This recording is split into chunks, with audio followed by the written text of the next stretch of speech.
on today. Just as a reminder, if for those of you that don't know, October is Domestic Violence Awareness Month. So for our virtual resource fair this month, we wanted to shine a light on an agency that provides services to victims of domestic violence or intimate partner violence. So we have Lori here from Providence House. So Lori, feel free to take it away and explain the services that you guys provide to Ocean County. Great. Thank you so much for having me. I appreciate it. Thank you all for being here. I'm going to share just a quick little PowerPoint so you can kind of get an overview of all of our services. So let me just get that up on your screen.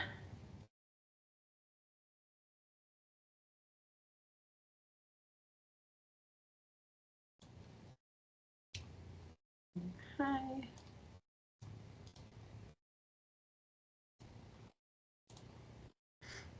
Okay, can everybody see that? Yep, looks good. All right, great. My name is Lori Toole. I'm the Community Affairs and Education Manager here at Providence House.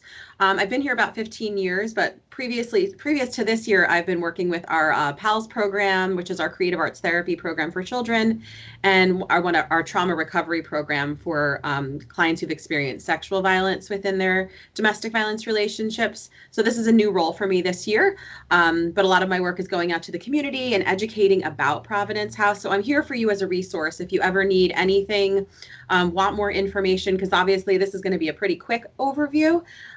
So if you ever want a more detailed training in any way, shape, or form about domestic violence, I do trainings on things like financial abuse specifically, domestic violence 101, the effects on children.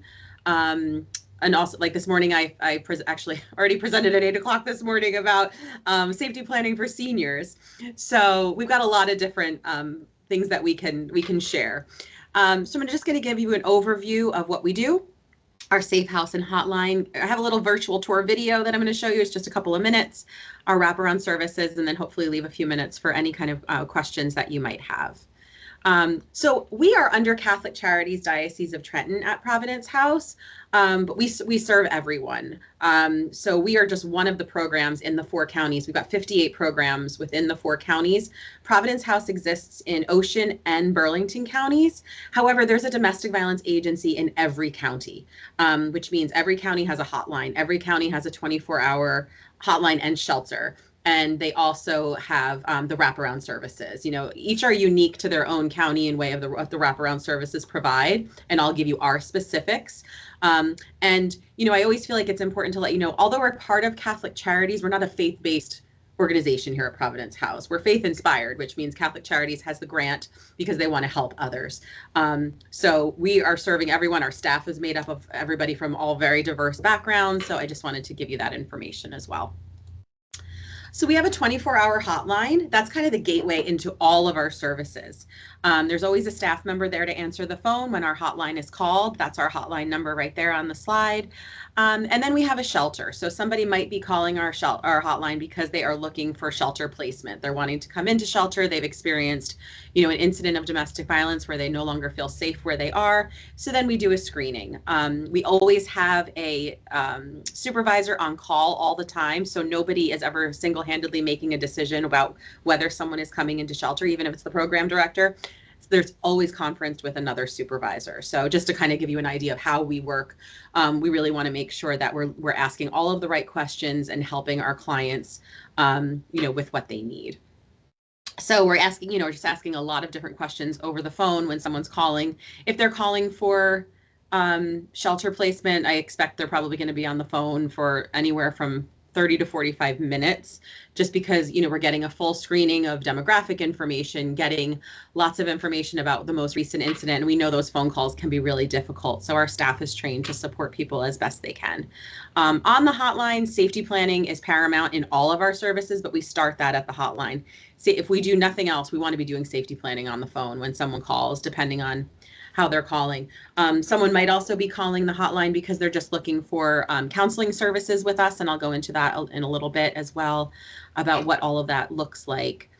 People can also call anonymously. So if someone's really hesitant to call, which we understand, it can be really scary coming forward for the first time and sharing what's going on. People can call anonymously and just say, you know, I just want to get some information about what services you provide. I want to, you know, do a little bit of safety planning. So that's certainly something you can let people know. So this is our Safe House virtual tour. Hopefully the video will get go. Is it?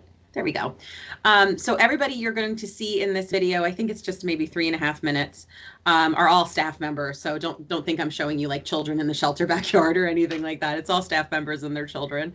So I'm going to go ahead and play this for you now. Oh, what happened? Display settings. This sometimes happens where I have to swap it, and it's the only way it will play. I don't know why that happens. Can you hear it? We don't hear anything.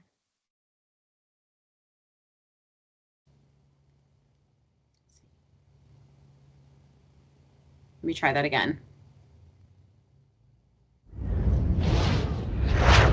There you go. Okay.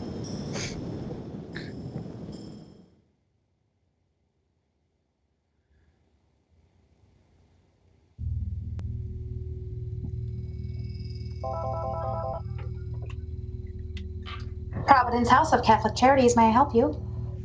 Hi, yeah, I had called earlier and was told that I could come and stay at the safe house. Yes, hi. I'm glad you called back. Just to confirm, you already completed your screening, correct? Yeah, I did. I spoke with an advocate yesterday. Wonderful, yes, I see your paperwork here. We're ready for you to come in as soon as you feel that it's safe. Okay, and is there anything that I need to bring with me? You can bring 1 week's worth of clothing and any important documents or medications that you take regularly. We'll be able to provide you with everything else you might need during your stay. Okay, I guess just one more thing. What if he follows me there? That's a good question. If you have any concerns at all that you're being followed, we would encourage you to call 911 and drive to your nearest police station. Okay, great. Thank you. Then I guess I will see you guys in a little bit. Great. We'll look forward to seeing you. Be safe, and if you have any concerns or problems, don't hesitate to call us back on the hotline, okay? Thank you. Bye-bye.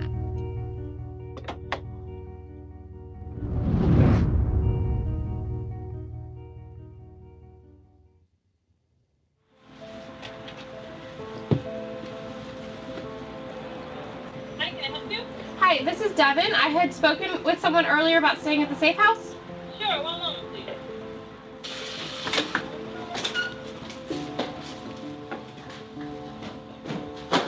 Hi. Hi. I'm Natalia, supervising caseworker. Just come right ahead.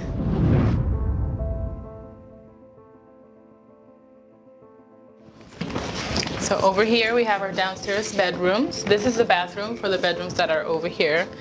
This room here is handicap accessible. It's for those people that can't go up and down the steps.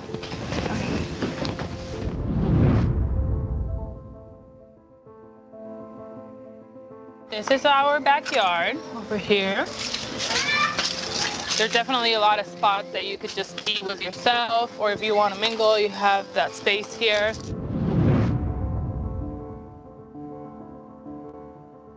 So I'm sorry to interrupt. This is the group meeting. This is Devin. Everybody else here. Devin. We're just going over the house meeting stuff.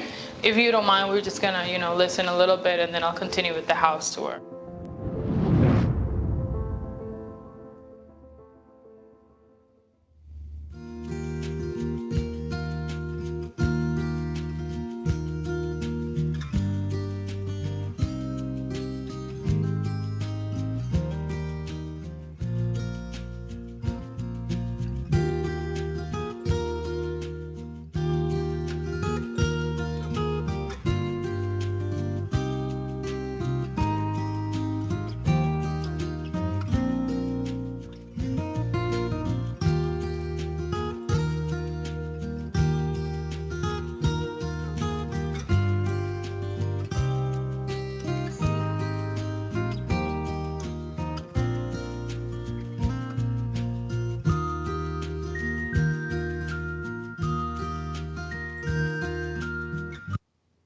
Okay. Let me just.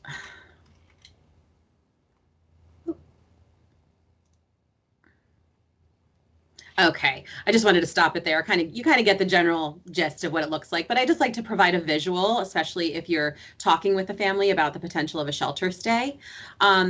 So I'm just going to go into a little bit about the other services that we provide here at I'm here at our outreach, which is in Whiting. So that's where we provide all of our other wraparound services. We obviously don't disclose the location of the shelter because we want that to remain a confidential location. But here at the outreach, we provide individual and group counseling.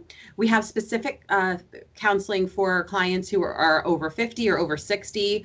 Sometimes the dynamics of their relationships are very different in that it might be an adult child who's causing them harm, or a very long marriage, say 40, 50 years of a marriage, and the needs are different. So we have an advocate who works with clients specifically at that age. We also have our legal advocacy program. So we don't have attorneys, but we have legal advocates who talk clients through the restraining order process. We have a domestic violence response team that's made up of volunteers. They go to the police station or sometimes the hospital when there's been an incident of domestic violence. They're kind of like the calm in the storm. It's 3 o'clock in the morning, something incredibly scary has just happened. And we want people to know what their rights are and understand the resources and connections that they have available to them. We also have domestic violence liaisons. So those are they work for us, but with DCP&P. So they're kind of like a bridge between the two agencies, which we think is, it's really important.